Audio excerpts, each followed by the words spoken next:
Madam Speaker, Vice President Biden, members of Congress, distinguished guests, and fellow Americans. Our Constitution declares that from time to time, the President shall give to Congress information about the state of our Union. For 220 years, our leaders have fulfilled this duty. They've done so during periods of prosperity and tranquility. And they've done so in the midst of war and depression, in moments of great strife and great struggle. It's tempting to look back on these moments and assume that our progress was inevitable, that America was always destined to succeed. But when the Union was turned back at Bull Run and the Allies first landed at Omaha Beach, victory was very much in doubt. When the market crashed on Black Tuesday and civil rights marchers were beaten on Bloody Sunday, the future was anything but certain. These were the times that tested the courage of our convictions and the strength of our Union. And despite all our divisions and disagreements, our hesitations and our fears, America prevailed because we chose to move forward as one nation, as one people. Again, we are tested. And again, we must answer history's call. 1 year ago, I took office amid 2 wars, an economy rocked by a severe recession, a financial system on the verge of collapse, and a government deeply in debt. Experts from across the political spectrum warned that if we did not act, we might face a second depression. So we acted, immediately and aggressively. And 1 year later, the worst of the storm has passed. But the devastation remains. 1 in 10 Americans still cannot find work. Many businesses have shuttered. Home values have declined. Small towns and rural communities have been hit especially hard. And for those who'd already known poverty, life's become that much harder. And this recession has also compounded the burdens that America's families have been dealing with for decades. The burden of working harder and longer for less, of being unable to save enough to retire or help kids with college. So I know the anxieties that are out there right now. They're not new. These struggles are the reason I ran for president. These struggles are what I've witnessed for years in places like Elkhart, Indiana, and Galesburg, Illinois. I hear about them in the letters that I read each night. The toughest to read are those written by children, asking why they have to move from their home, asking when their mom or dad will be able to go back to work. For these Americans and so many others, change has not come fast enough. Some are frustrated, some are angry. They don't understand why it seems like bad behavior on Wall Street is rewarded, but hard work on Main Street isn't, or why Washington has been unable or unwilling to solve any of our problems. They're tired of the partisanship and the shouting and the pettiness. They know we can't afford it. Not now. So we face big and difficult challenges. And what the American people hope, what they deserve, is for all of us, Democrats and Republicans, to work through our differences, to overcome the numbing weight of our politics. For while the people who sent us here have different backgrounds, different stories, different beliefs, the anxieties they face are the same. The aspirations they hold are shared. A job that pays the bills, a chance to get ahead, most of all, the ability to give their children a better life. And you know what else they share? They share a stubborn resilience in the face of adversity. After one of the most difficult years in our history, they remain busy building cars and teaching kids, starting businesses and going back to school. They're coaching Little League and helping their neighbors.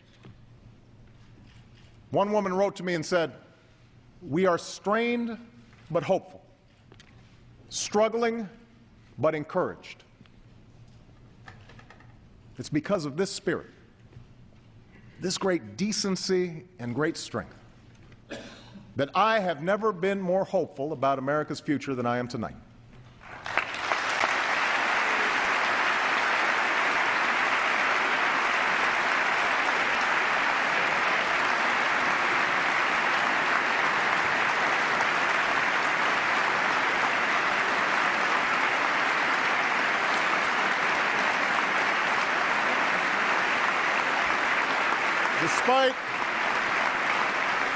Despite our hardships, our union is strong. We do not give up. We do not quit. We do not allow fear or division to break our spirit. In this new decade, it's time the American people get a government that matches their decency, that embodies their strength.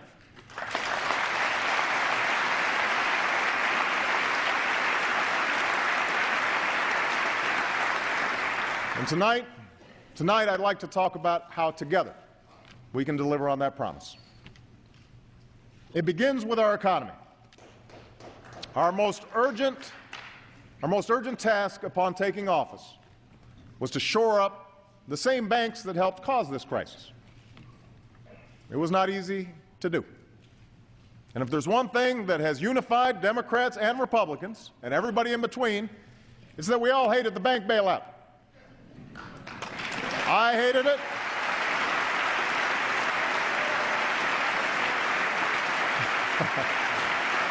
I hated it. I hated it. You hated it. It was about as popular as a root canal. But when I ran for president, I promised I wouldn't just do what was popular. I would do what was necessary. And if we had allowed the meltdown of the financial system, unemployment might be double what it is today. More businesses would certainly have closed. More homes would have surely been lost. So I supported the last administration's efforts to create the Financial Rescue Program. And when we took that program over, we made it more transparent and more accountable. And as a result, the markets are now stabilized, and we've recovered most of the money we spent on the banks.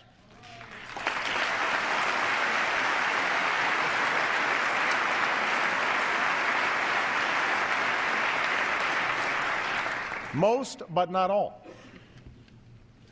To recover the rest, I've proposed a fee on the biggest banks. Now,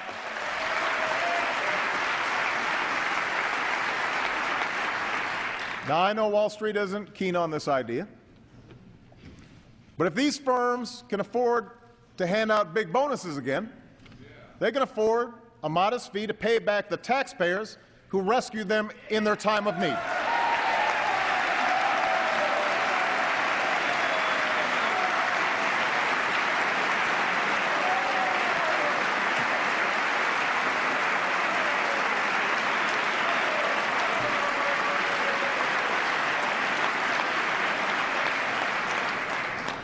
Now, as we stabilized the financial system, we also took steps to get our economy growing again, save as many jobs as possible, and help Americans who'd become unemployed. That's why we extended or increased unemployment benefits for more than 18 million Americans, made health insurance 65% cheaper for families who get their coverage through COBRA, and passed 25 different tax cuts. Now, let me repeat. We cut taxes. We cut taxes for 95% of working families. We cut taxes for small businesses. We cut taxes for first-time home buyers. We cut taxes for parents trying to care for their children. We cut taxes for 8 million Americans paying for college.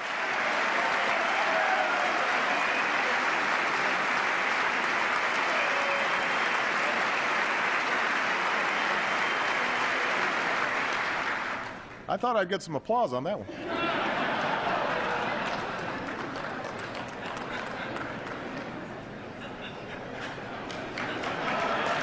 As a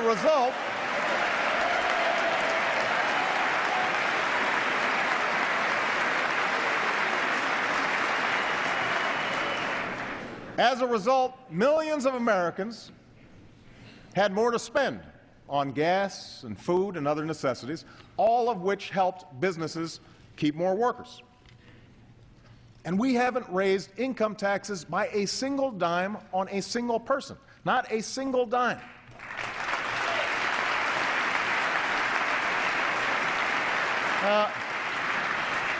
Because of the steps we took, there are about 2 million Americans working right now who would otherwise be unemployed.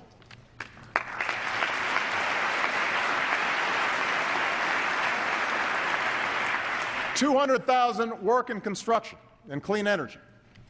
300,000 are teachers and other education workers.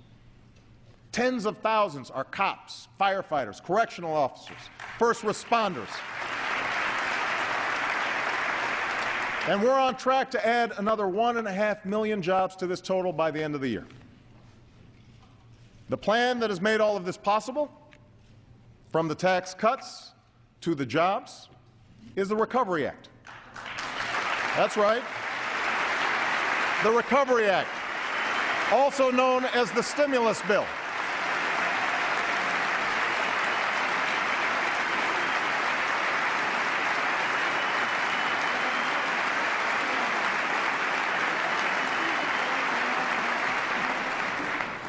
Economists on the left and the right say this bill has helped save jobs and avert disaster. But you don't have to take their word for it. Talk to the small business in Phoenix that will triple its workforce because of the Recovery Act. Talk to the window manufacturer in Philadelphia who said he used to be skeptical about the Recovery Act until he had to add 2 more work shifts just because of the business it created. Talk to the single teacher raising 2 kids who was told by her principal in the last week of school that because of the Recovery Act, she wouldn't be laid off after all. There are stories like this all across America. And after 2 years of recession, the economy is growing again. Retirement funds have started to gain back some of their value. Businesses are beginning to invest again. And slowly, some are starting to hire again. But I realize that for every success story, there are other stories of men and women who wake up with the anguish of not knowing where their next paycheck will come from, who send out resumes week after week and hear nothing in response. That is why jobs must be our #1 focus in 2010, and that's why I'm calling for a new jobs bill tonight.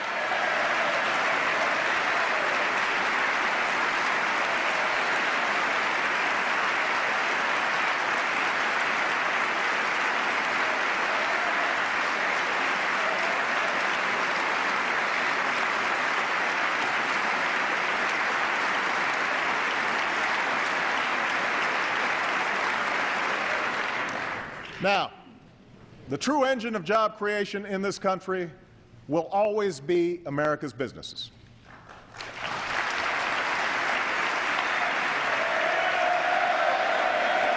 I agree. Absolutely. But government can create the conditions necessary for businesses to expand and hire more workers. We should start where most new jobs do, in small businesses. Companies that begin when an entrepreneur takes a chance on a dream or a worker decides it's time she became her own boss. Through sheer grit and determination, these companies have weathered the recession and they're ready to grow. But when you talk to small business owners in places like Allentown, Pennsylvania, or Elyria, Ohio, you find out that even though banks on Wall Street are lending again, they're mostly lending to bigger companies. Financing remains difficult for small business owners across the country, even those that are making a profit. So tonight, I'm proposing that we take $30 billion of the money Wall Street banks have repaid and use it to help community banks give small businesses the credit they need to stay afloat.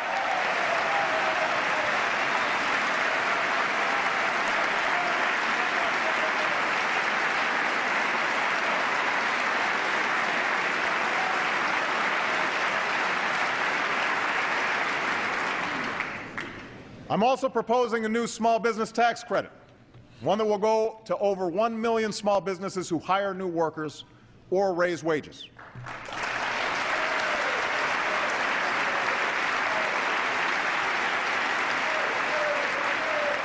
While we're at it, let's also eliminate all capital gains taxes on small business investment and provide a tax incentive for all large businesses and all small businesses to invest in new plants and equipment.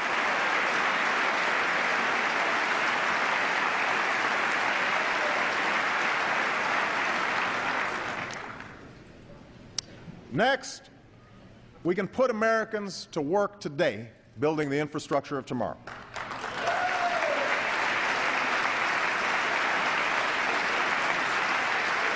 From the first railroads to the interstate highway system, our nation has always been built to compete. There's no reason Europe or China should have the fastest trains or the new factories that manufacture clean energy products. Tomorrow I'll visit Tampa, Florida, where workers will soon break ground on a new high-speed railroad funded by the Recovery Act.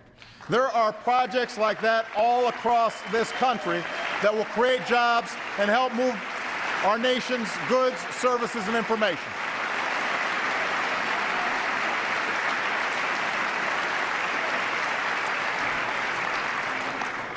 We should put more Americans to work building clean energy facilities and give rebates to Americans who make their homes more energy efficient, which supports clean energy jobs. And to encourage these and other businesses to stay within our borders, it is time to finally slash the tax breaks for companies that ship our jobs overseas and give those tax breaks to companies that create jobs right here in the United States of America.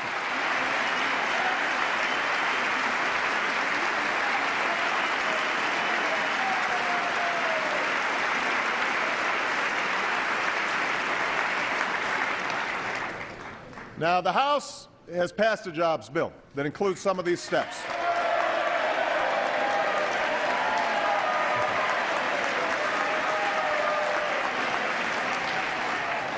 As the first order of business this year, I urge the Senate to do the same, and I know they will. They will.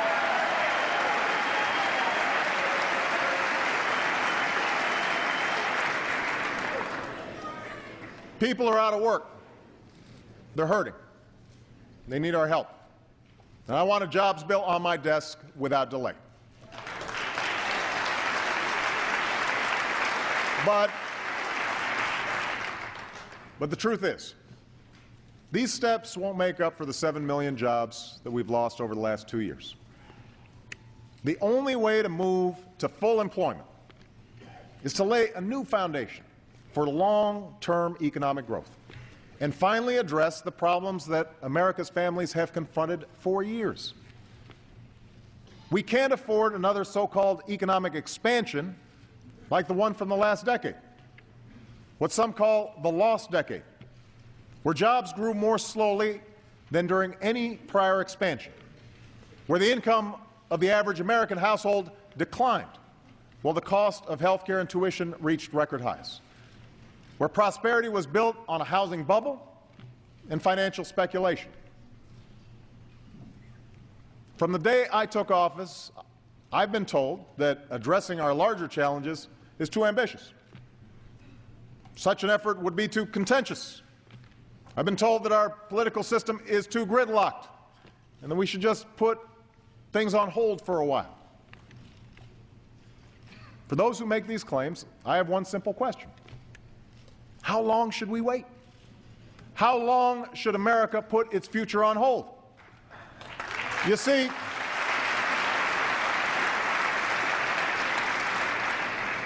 Washington has been telling us to wait for decades.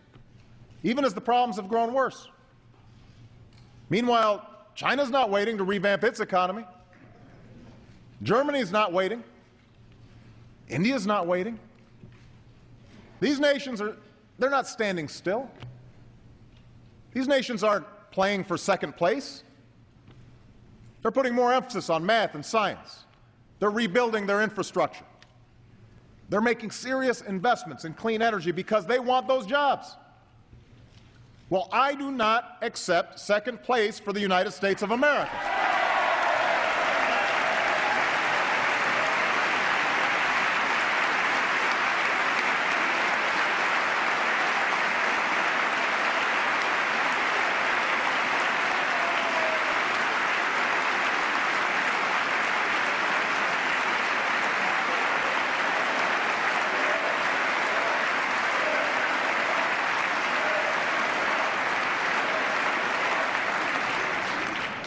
As hard as it may be, as uncomfortable and contentious as the debates may become, it's time to get serious about fixing the problems that are hampering our growth.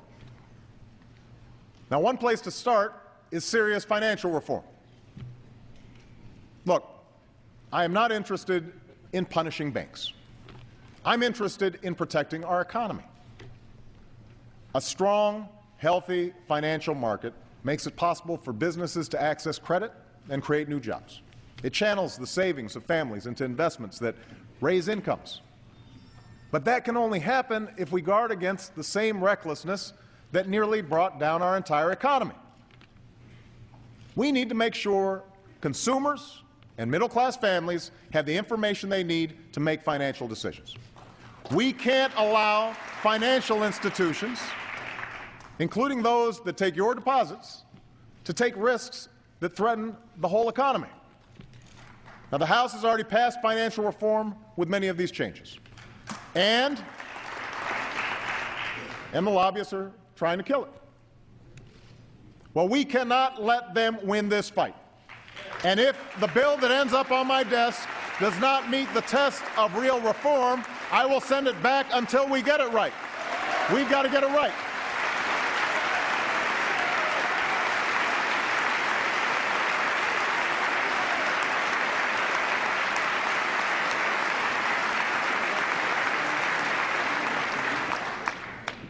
Next, we need to encourage American innovation.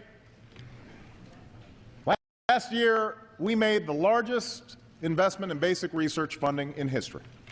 An investment that could lead to the world's cheapest solar cells, or treatment that kills cancer cells but leaves healthy ones untouched. And no area is more ripe for such innovation than energy. You can see the results of last year's investments in clean energy. In the North Carolina company that will create 1,200 jobs nationwide helping to make advanced batteries, or in the California business that will put 1,000 people to work making solar panels. But to create more of these clean energy jobs, we need more production, more efficiency, more incentives. And that means building a new generation of safe, clean nuclear power plants in this country.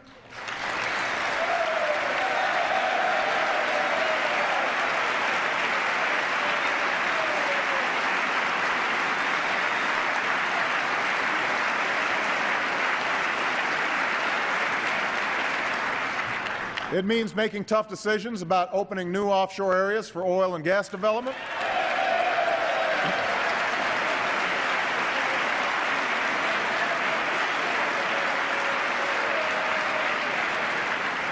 It means continued investment in advanced biofuels and clean coal technologies.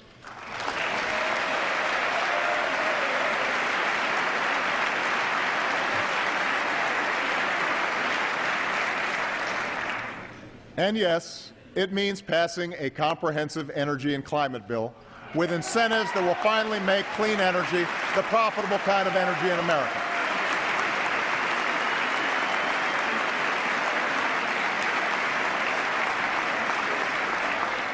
I'm grateful to the House for passing such a bill last year. And this year I'm eager to help advance the bipartisan effort in the Senate. I know there have been questions about whether we can afford such changes in a tough economy. I know that there are those who disagree with the overwhelming scientific evidence on climate change. But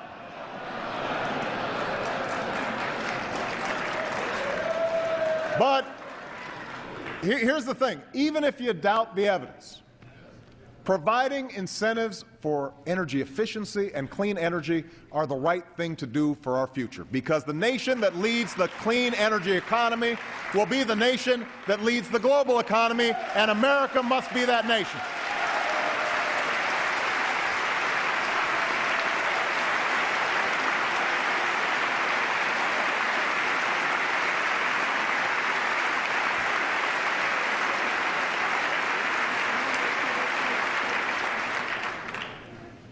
Third, we need to export more of our goods.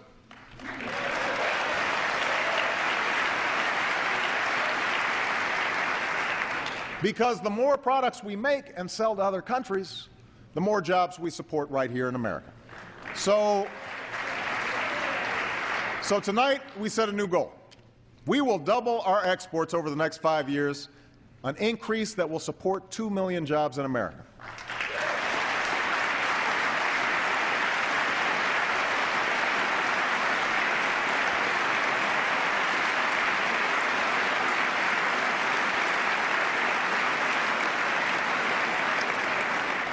To help meet this goal, we're launching a national export initiative that will help farmers and small businesses increase their exports and reform export controls consistent with national security. We have to seek new markets aggressively, just as our competitors are. If America sits on the sidelines while other nations sign trade deals, we will lose the chance to create jobs on our shores.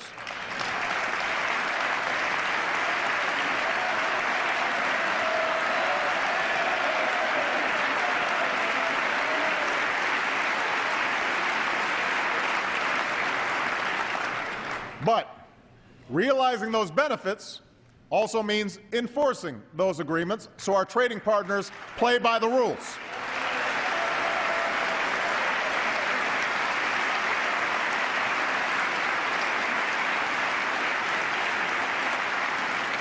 And that's why we'll continue to shape a Doha trade agreement that opens global markets, and why we will strengthen our trade relations in Asia and with key partners like South Korea and Panama and Colombia.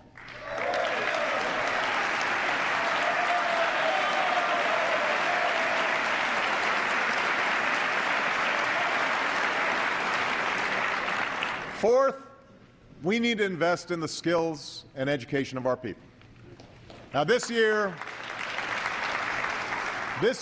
we've broken through the stalemate between left and right by launching a national competition to improve our schools.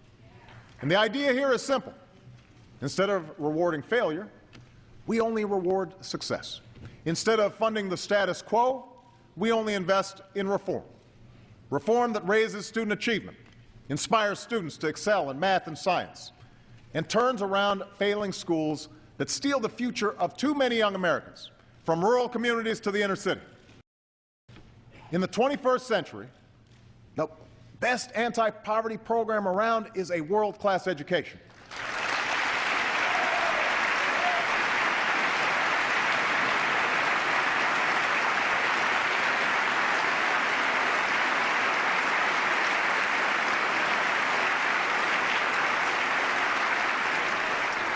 And in this country, the success of our children cannot depend more on where they live than on their potential. When we renew the Elementary and Secondary Education Act, we will work with Congress to expand these reforms to all 50 states. Still, in this economy, a high school diploma no longer guarantees a good job. That's why I urge the Senate to follow the House and pass a bill that will revitalize our community colleges, which are a career pathway to the children of so many working families.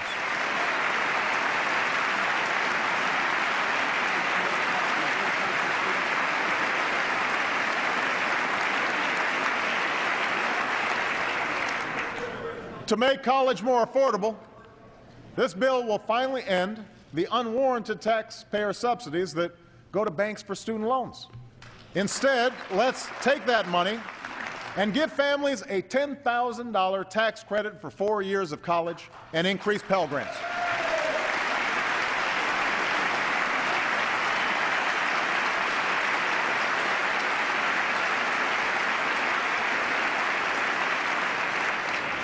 And let's tell another 1 million students that when they graduate, they will be required to pay only 10% of their income on student loans.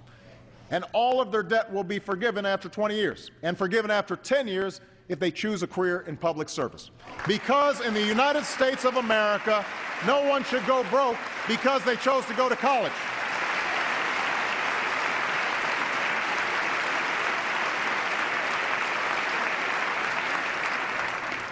And by the way, it's time for colleges and universities to get serious about cutting their own costs, because they too have a responsibility to help solve this problem. Now, the price of college tuition is just one of the burdens facing the middle class. That's why last year I asked Vice President Biden to chair a task force on middle-class families. That's why we're nearly doubling the child care tax credit and making it easier to save for retirement by giving access to every worker, a retirement account, and expanding the tax credit for those who start a nest egg. That's why we're working to lift the value of a family's single largest investment, their home. The steps we took last year to shore up the housing market have allowed millions of Americans to take out new loans and save an average of $1,500 on mortgage payments. This year, we will step up refinancing so that homeowners can move into more affordable mortgages. And it is precisely to relieve the burden on middle-class families that we still need health insurance reform.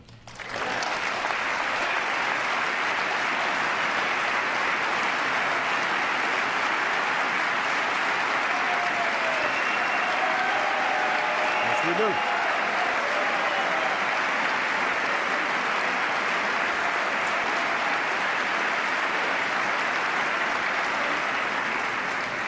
Now, let's clear a few things up.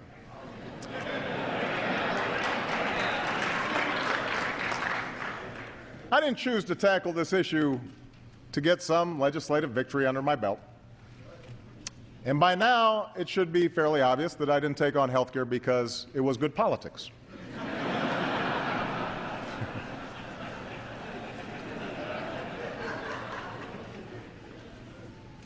I took on health care because of the stories I've heard from Americans with pre-existing conditions whose lives depend on getting coverage, patients who've been denied coverage, families, even those with insurance, who are just one illness away from financial ruin.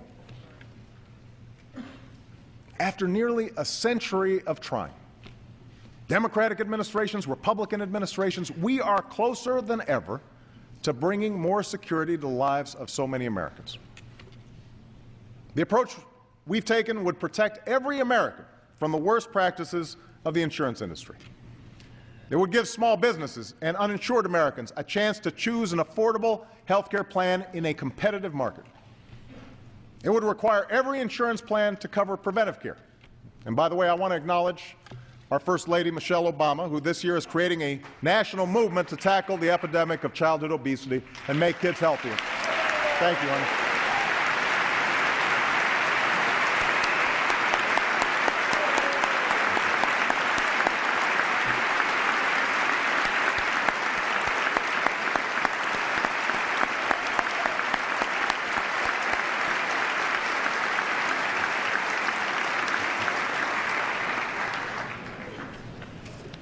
She gets embarrassed.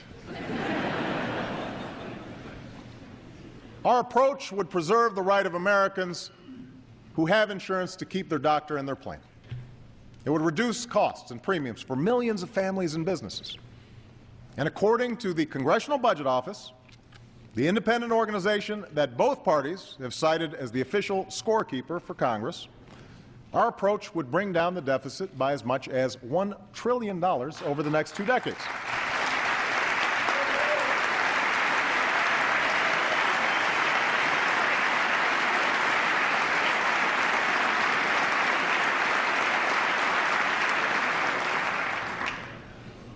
Still, this is a complex issue, and the longer it was debated, the more skeptical people became. I take my share of the blame for not explaining it more clearly to the American people. And I know that with all the lobbying and horse trading, the process left most Americans wondering, what's in it for me? But I also know this problem is not going away. By the time I'm finished speaking tonight, more Americans will have lost their health insurance. Millions will lose it this year. Our deficit will grow. Premiums will go up. Patients will be denied the care they need. Small business owners will continue to drop coverage altogether. I will not walk away from these Americans, and neither should the people in this chamber.